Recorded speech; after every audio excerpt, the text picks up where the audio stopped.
today we're here sort of to perform a consultation on the next phase of the EU Youth Dialogue.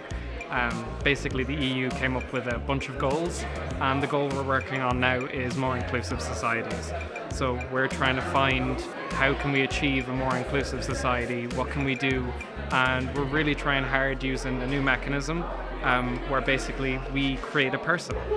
We're creating a brand new person who faces the difficulties in Ireland today, and we're going to ask people, what can you do to change the life of this person and how can you improve it? They're looking at identifying barriers that might exist. So if there was a non-binary person in a school, are there gender-neutral bathrooms available, that sort of thing. Recognising existing supports, so for people in wheelchairs, is there a lift access in the school, is there ramps, is there that sort of thing, and then what change is needed and being specific and clear. In the afternoon, we were looking at this relationship between what happens in youth workspaces in terms of skills development and how young people can take those skills and bring them into workspaces, employment spaces and opportunities in the field of development. Just helping young people realise youth work and then all the skills that they get, because they don't realise the skills that they're getting, and skill summaries are part of that. But you are picking up so many skills from youth work that you don't even realise, between like leadership and IT skills and everything.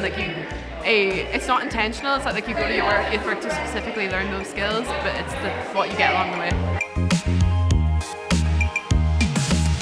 We have a gift that we can call a skill summary, that we can call transversal skills, but what you can call is the experience you have developed and honed during your youth work. So it's not just giving back to society, it is an addition, an advantage. As policymakers and as politicians, our doors are always open.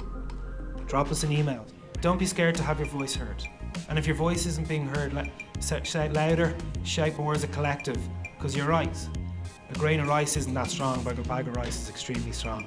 Never underestimate that value of what you're doing today, what you're doing here, the collaboration. People don't know how to work in teams in the real world. You're working in teams all the time here. You're identifying each other's strengths and skills. Bring that with you wherever you go. I want to share the message with you that what you do in youth work is very, very valuable to employers.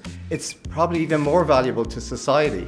But we have to find a language and a way of measuring what happens in youth work that employers and the wider society can say, yes, I understand that.